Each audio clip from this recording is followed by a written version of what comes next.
Bismillahirrahmanirrahim. Ada akun Mira 009982 ya. Dari ukhti kita di Australia, beliau bertanya, Assalamualaikum warahmatullahi wabarakatuh. Waalaikumsalam warahmatullahi wabarakatuh.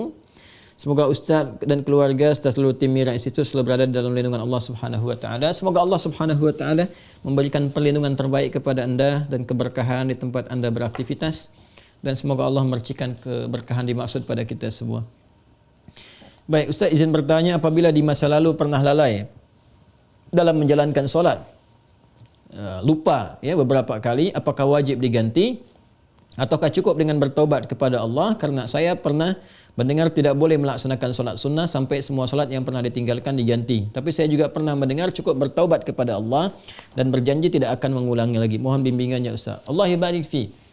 Baik, seorang yang pernah bermaksiat, apapun itu jenisnya, baik maksiatnya terkait dengan Allah, bermaksiat kepada Allah secara langsung, ya, contoh diminta untuk beribadah, solat itu kan bagian pokok kepatuhan kita, bukti keimanan kita kepada Allah. Quran surah ke-20 Taha ayat ke-14, ya, solat itu bagian pokok pembuktian iman kita kepada Allah. Innani anallahu la ilaha illa ana fa'budni wa aqimis salata lidzikri. Aku adalah Allah, tak ada Tuhan yang layak dipertuhankan disembah selain aku, kata Allah, maka sembah aku. Ya, bagaimana menyembahmu ya Allah? Wa aqimis salat, tunaikan salat.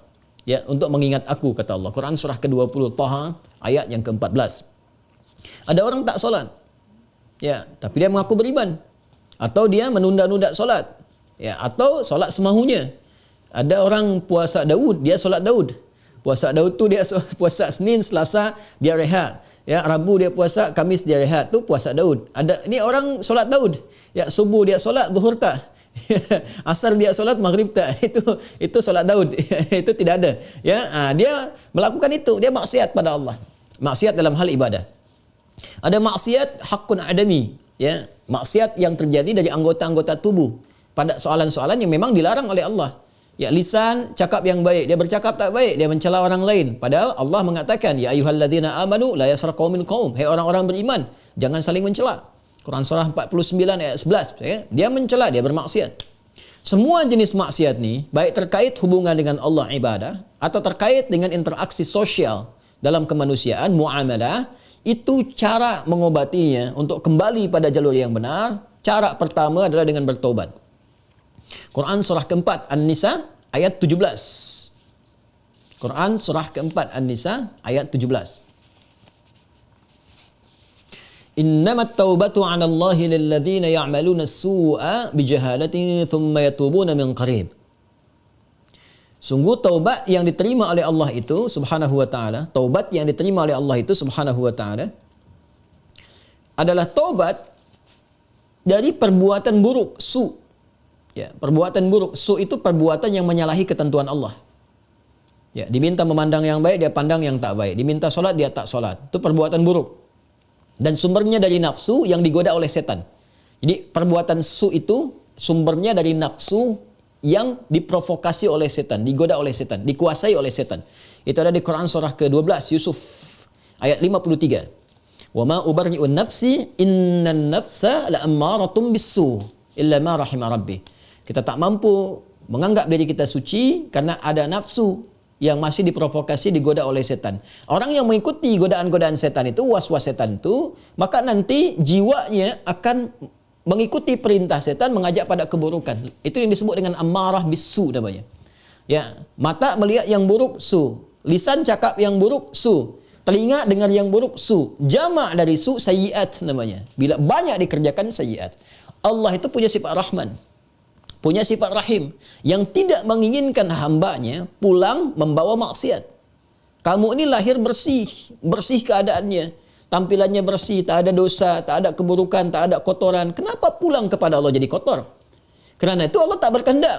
Allah tidak berkehendak bila ada hamba satu pun pulang kepada Allah dalam keadaan maksiat, dalam keadaan kotor. Maka sepanjang dia hidup diberikan kesempatan untuk taubat. Taubat ini nanti yang berpeluang membersihkan kembali kotoran-kotoran dosa dan menyucikan jiwa-jiwa yang penuh dengan dosa-dosa. Ini taubat namanya. Nah, taubat itu nanti ada 3 turunan hukumnya. Ada 3. 1, mengakui kesalahan. Salah ini. Jadi kalau kita sadar ya pernah salah, itu sudah sepertiga taubat. Dan itu mahal sekali, hidayah Allah mahal sekali. Itu yang tak dipunyai oleh syaitan. Syaitan itu tak punya itu. Ya, karena sifat sombong, dia tahu Allah itu penerima taubat tapi tak mau taubat. Ketika diminta oleh Allah itu untuk taubat, diberikan isyarat tuh, dikonfirmasi, ditanya, "Ma mana'aka alla tasjud?" Ya, "Ma mana'aka alla tasjuda idz amartuk?" Kenapa kau tak mau sujud ketika aku perintahkan? Itu kan isyarat taubat. Ya, Quran surah ke-7 ayat 12. Ya, tapi dia tak mau taubat. Ya, tak mau taubat. Dia menjawab, "Ana khairum minhu, khalaqtani min narin wa khalaqtahu min tin." Aku lebih hebat. Nah, itu bahaya. Kesombongan itu bisa menutup seseorang untuk bertaubat kepada Allah. Itu bahaya sekali. Karena itu Allah mengharamkan kesombongan.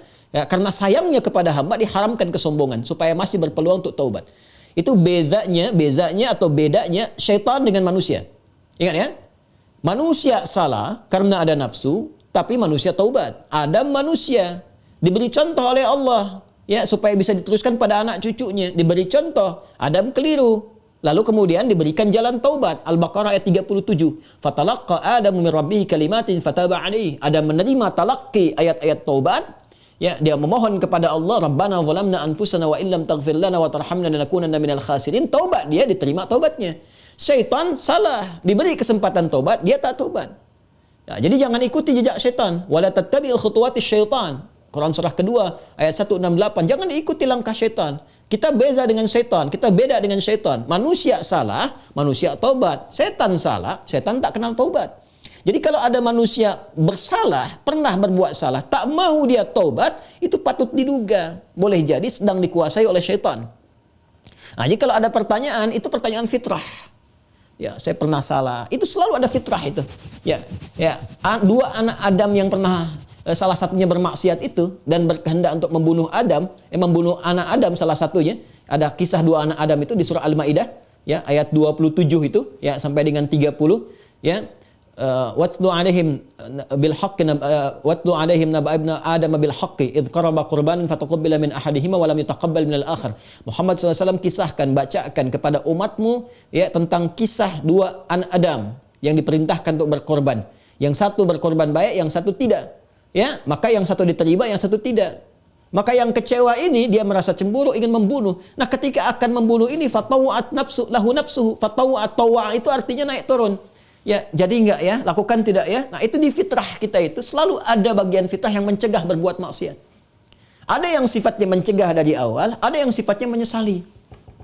Ya, menyesali itu sambil mencela. Kenapa tadi saya harus marah nih sama anak nih? Kenapa tadi saya harus mencela dia? Kenapa tadi harus saya cemberut? Kenapa tadi saya harus berkata yang kasar? Padahal saya bisa berkata yang lembut. Nah, itu ada penyesalan yang kedua sambil mencela diri. Nah, bagian yang kedua ini setelah tak mampu mencegah, dia menyesali, disebut lawam namanya. Sifatnya lawamah. Ya, makanya ada yang dikenal dengan nafsul lawamah. Diri, jiwa yang mencela. Kenapa melakukan itu? Nanti puncaknya terjadi di akhirat. Saat kembali, saat hari kiamat. Ya, banyak orang menyesal, kenapa dulu tak begini? Kenapa dulu harus begitu? Nah, itu ada di surah Al-Qiyamah, surah ke-75, ayat yang kedua. La uqsimu biyaumil qiyamah, wa la uqsimu bin nafsil lawwamah. Ya, aku bersumpah, kata Allah, ya, ada di jiwa-jiwa itu sebetulnya yang menyesali perbuatan buruk itu kenapa terjadi. Nah, taubat itu, karena harus membuktikan kesungguhan untuk berubah, itu harus menyentuh kepada jiwa yang terdalam tadi. Karena itu harus ada unsur pengakuan, yang kedua unsur penyesalan. Unsur pengakuan itu secara fitrah akan muncul dengan sendirinya. Karena itu kalau keluar dia di pernyataan, itu Masya Allah, itu sudah hidayah Allah yang sudah masuk ke dalam jiwa. Jangan tinggalkan. Cepat ambil. Ya, siapapun pelaku maksiat akan ada bersitan, sekelebat dalam jiwanya itu berpikir, apa aku harus selalu begini gitu? Ya, mungkinkah aku berubah? Nah, kalau ada hal semacam itu sudah hidayah. Ya, kalau ada orang banyak berbuat maksiat pun kita sekelilingnya itu kita mendoakan, malam-malam kita sujud minta pada Allah supaya diberikan hidayah. Jangan-jangan dia itu ditempatkan jadi tetangga kerabat kita, berkehidupan dengan kita supaya memang kita bisa mendoakan dia. Ya, bukan mengutukinya, mencelaknya, tidak. Mungkin supaya dengan adanya kita ini dia bisa melihat jadi wasilah hidayah dari Allah Subhanahu wa taala. Jadi pertanyaan semacam ini itu sudah sepertiga bagian dari karunia Allah. Selanjutnya apa? Sesali. Sesali itu. Jadi mengakui. Nah, ini sudah disampaikan. Kedua, menyesali. Menyesal itu sudah bagian perwujudan, ya, supaya kita bisa mengendalikan nafsul lawamah tadi, supaya tidak dibawa ke akhirat. Ya, jadi dengan menyesal itu nanti digugurkan oleh Allah hal-hal terkaitnya sehingga lapang hati kita. Ciri orang taubat itu, ya, kalau dia sudah bertobat mendekat kepada Allah, yang pertama diberikan oleh Allah kelapangan hatinya, ada ketenangan. Ya, yang tidak bisa dirasakan ya dengan bandingan-bandingan materi. Tidak sama dengan ketika diberi materi dunia, dikasih uang, ya, senang, bahagia, lapang, dikasih kereta, bahasa Malaysia kereta, mobil, ya, atau fasilitas lain, senang, lapang. Taubat itu punya ciri sendiri, tak sama dengan kebahagiaan itu. Ya, dia ada menghunjam ke kedalaman hati itu, ada ketenangan, ya, ada kelapangan. Jadi begitu kita sujud, ya kan? Kemudian kita minta ampun, mengakui, menyesali, air mata keluar, getaran itu yang menggerakkan jiwa. Nah, itu sudah menyentuh kepada hati. Ya. Jadi ulama dahulu mengajarkan taubat itu sampai hatinya tersentuh. Ya, bukan taubat yang di lisan saja, saya taubat ya Allah, taubat ya Allah. Ya, taubat itu mesti mampu melapangkan hati, jiwanya mesti tersentuh. Keadaan hati yang lapang, yang tersentuh sehingga menjadikan cawan hatinya terbuka, siap menerima perubahan, itu disebut nasuha namanya. Nasuha. Ya, karena itu pernah dengar nasihat. Saya mau minta nasihat dari Ustadz.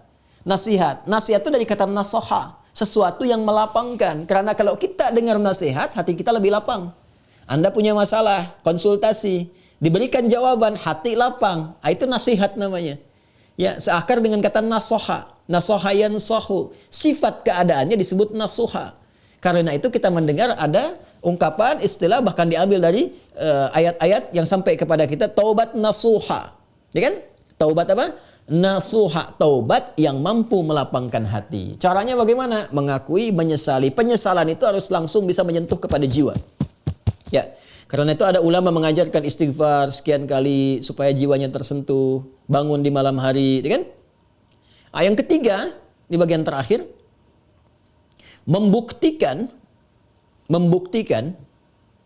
perubahan dari hasil taubat itu. Membuktikan perubahan dari hasil taubat itu dengan beramal saleh. Dengan beramal saleh. Jadi kalau saya bisa ilustrasikan seperti ini. Bismillah. Ini salah. Perbuatannya disebut dengan su. Ya, dengan segala turunannya. Mata salah, telinga salah, lisan salah sampai ke kaki, itu perbuatan su. Jamaknya sayyiat. Ya, tadi Quran surah ke-4 An-Nisa ayat 17 yang menggunakan su, 18-nya sayyiat. Ayat 17, innamat taubatu 'ala Allahi lil ladzina ya'maluna su'a bijahalatin. Ayat 18-nya, wa laysatit taubatu lil ladzina ya'maluna sayyiat. Ya, dan seterusnya ayat. Ini yang jelek, saya silang. Lawan dari ini namanya salih. Jamaknya salihat. Wal 'asr innal insana lafi khusr illa alladhina amanu wa 'amilus salihat. Ya, man amana wa 'amila amalan salihah. Ini tunggal, ini bentuk jamaknya. Taubat adalah jembatan yang mengalihkan perbuatan buruk ini kepada amal saleh ke sini. Tadi diawali dengan mengakui, ya Allah salah nih. Nah, biasanya Allah bantu dengan hidayah, ada pengakuan itu. Ya, ada pengakuan dalam diri kita, mengakui kita berdosa, mengakui kita keliru, kan? Diberi jalan oleh Allah, diberikan sentuhan. Nah, ini anugerah yang pertama nih. Karena itu kalau ada diberikan ini, tadi saya katakan itu sepertiga dari anugerah. Sambut dengan penyesalan, menyesali. Menyesal ini tak hanya mengatakan, kita katakan saya menyesal ya Allah, tak. Sampai merasakan di hati itu kelapangan. Itu yang disebut nasuha. Taubat nasuha, taubat yang melapangkan kepada jiwa, kepada hati. Ya, sampai merasa tenang, enak, kan? Mampu membezakan antara ini keliru, ini benar, kan? Kita menyesal, air mata keluar. Makanya Nabi pernah menyampaikan dalam kondisi seseorang itu, Masya Allah, kan? Dia dalam keadaan sunyi sendiri, lalu menetes air matanya karena merasa berdosa, ya. Menyesal dia, menetes air mata dalam kesendirian karena merasakan penyesalan dari dosa. Seketika Allah turunkan ampunan untuknya. Ya, itu banyak riwayat-riwayat yang sahih. Yang ketiga, membuktikan keberhasilan dari taubat ini dengan merubah ini yang yang sayyiat jadi saleh, salihat. Mengganti perbuatan buruk yang salah itu dengan amal yang saleh. Apa kaitan dengan pertanyaan tadi dari saudari kita yang dari Australia tadi? Ya, kaitannya adalah ini bentuknya seperti apa? Apakah harus sama dengan jenis kesalahan yang dilakukan? Atau berbeda? Yang penting amal soleh saja. Karena ayat-ayat Quran yang mengiringi ini sifatnya memberikan kata umum. Ya, faman taba wa aslaha. Siapa yang tobat wa aslaha. Kemudian dia memperbaiki diri. Aslaha itu kan berubah menjadi soleh. Aslaha yuslihu. Aslaha. Itu banyak ayat di Al-Quran tuh. Mentaba wa aslaha. Taba wa aslaha. Dia taubat lalu dia buktikan ingin berubah jadi soleh. Memperbaiki diri. Ya, karena katanya masih umum sifatnya, karena itu terbuka untuk bisa mengerjakan berbagai hal. Yang penting ada pembuktian. Jadi yang dituntut dari taubat itu sifatnya pembuktian saya berubah. Ya, pembuktian saya berubah. Itu intinya. Ya, jadi ketika sampai di level kedua ini pun ampunan turun. Tapi untuk membuktikan bahwa kita sudah meraih ampunan itu, kita buktikan dengan merubah diri. Berubah dari sini, bertransformasi, berpindah ke sini. Bagaimana caranya? Buktikan. Disinilah kemudian para ulama membimbing kita. Ya, ada pendapat misalnya yang mengatakan kalau jenis yang ditinggalkan perbuatan sayyiatnya atau maksiatnya ya terkait dengan ibadah kepada Allah, pernah meninggalkan salat, ya kan? Maka bagaimana cara memperbaikinya? Ganti, perbaiki salat ini. Ya.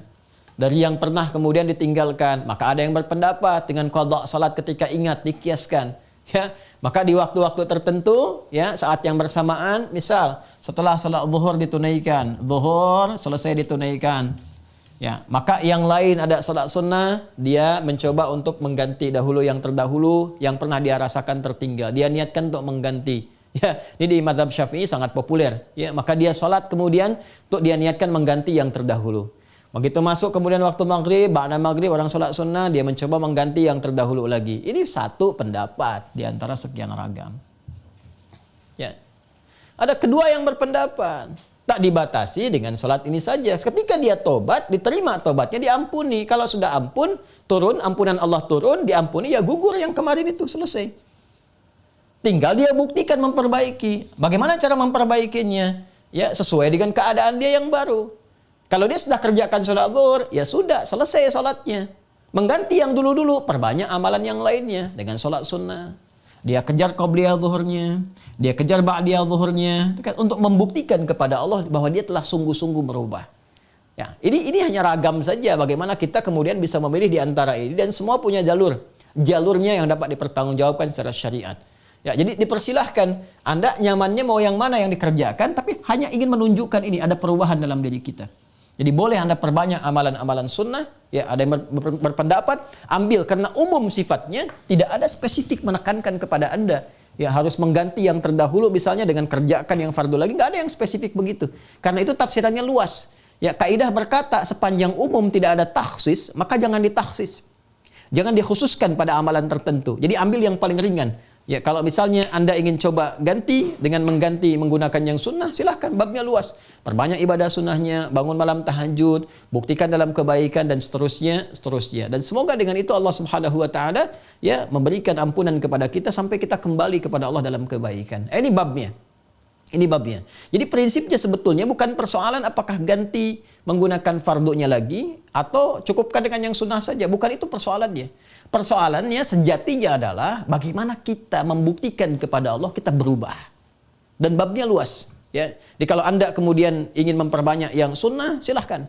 Perbanyak sunnahnya, tunjukkan merubah. Sedangkan yang kemarin sudah kita mohonkan kepada Allah, minta diampuni, terampuni. Ya Allah berikan kepada kita diampuni dan seterusnya. Ya, jadi kalau Anda ingin pilih kemudian untuk mengulang kembali dikiaskan sholat di saat ingatnya. Ya, orang lupa saat ingatnya, pada waktu ingatnya dia itu sholat. Ya orang tertidur bangun saat bangunnya dia itu sholat. Misalnya ada orang tidur dari subuh, kemudian dari sebelum subuh dia tidur, bangun-bangun dia jam 10 misalnya kan. Ya, baru ingat dia belum sholat subuh. Maka saat ingatnya itu, dia kemudian menunaikan sholatnya. Nah, ini dikiaskan kepada keadaan seperti itu, ya, kemudian dia tunaikan. Adapun orang-orang yang kemudian dia ingin memilih, saya ingin perbanyak yang sunnahnya saja, tak ada masalah. Ya, tak ada masalah.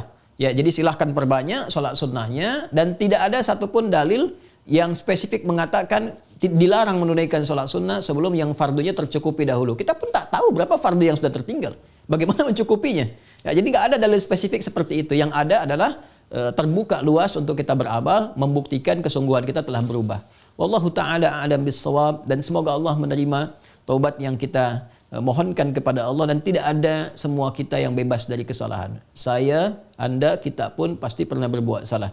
Dan Allah sangat mencintai pelaku maksiat yang bertaubat dibandingkan dengan seorang yang saleh yang tidak pernah merasa salah dalam kehidupannya. Wallahu ta'ala a'lam bis-shawab.